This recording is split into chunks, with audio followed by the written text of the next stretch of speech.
Sharing today from Desiree, I think her name was, of Lumos Transformos on safety from the, thinking of a trauma toolkit.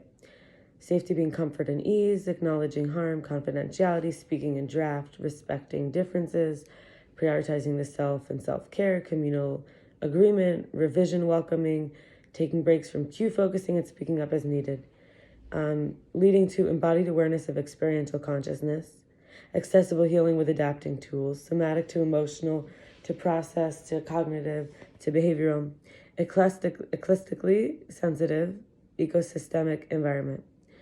Not pathologizing on personal or individual level.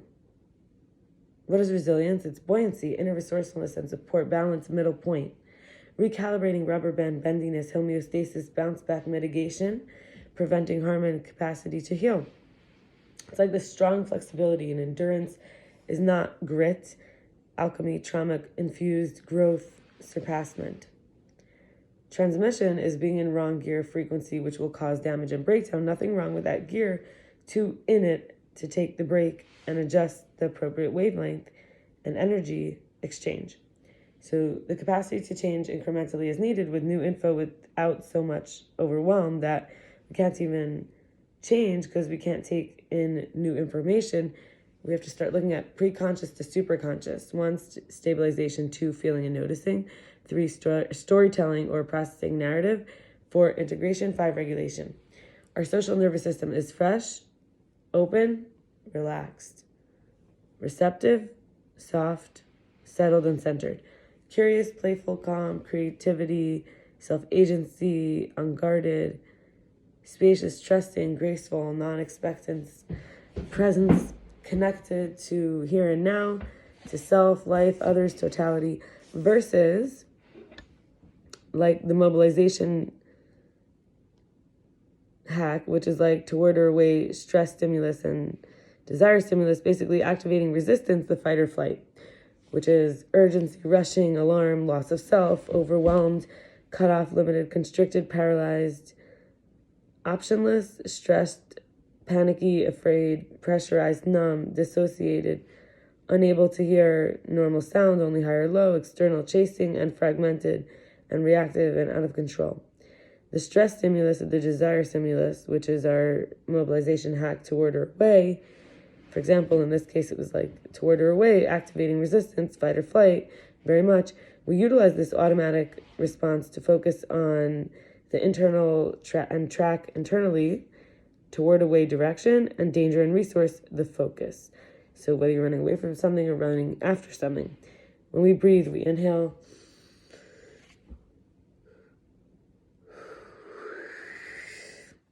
Inhales upregulate, the exhales downregulate. More alive, less alive, life has energy.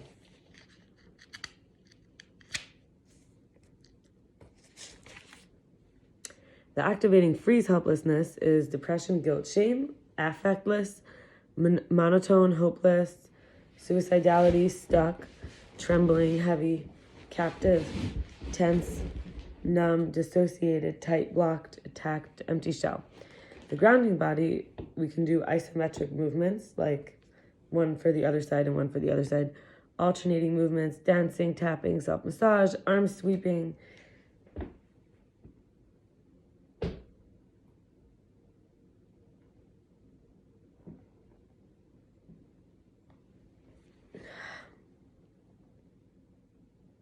I just got in the mood of that.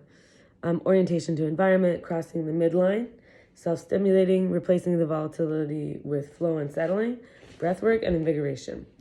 Homework is, in life, our homework is grounded in tiny habits. Commitment, identification of anchor, practice, celebration. These are all opportunities. So, for example, tiny habits.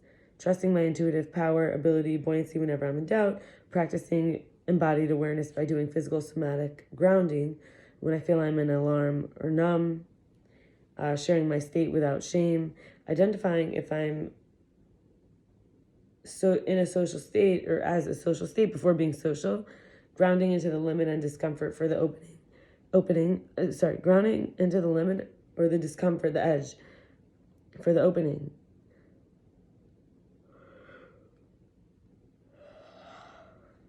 Ooh. not needing to provide or share. Not that we don't, but not needing to. Leaving when I'm saturated, break, or finished. And orienting when I feel overwhelmed from what happened prior, in contrast to safe space that I'm in. Finally, I'm going to talk about my trauma. Believing I don't matter. Stick with familiar because it's safer. Seeing from the eyes as a child that people don't respect or love. My fear of rejection comes out of my trauma response of being abandoned at times of such need that I make it personally pathological as a response to, instead of not reacting to it and letting it be a state that will pass.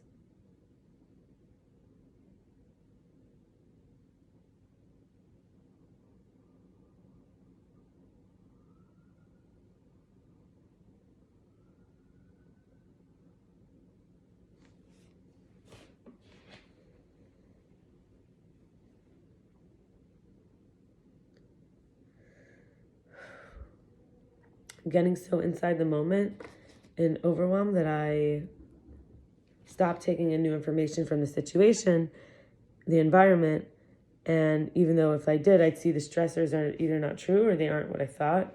Fixating on a stressful individual with attend and befriend, kind of blind spot of caring for others instead of for myself or protecting them from natural consequences of my feelings. Scream or going silent when I'm not feeling safe with words or actions. Afraid of silence sometimes or noise. Hypervigilance around constantly showing worth and value to others. So afraid I have to be useful and attentive and supportive.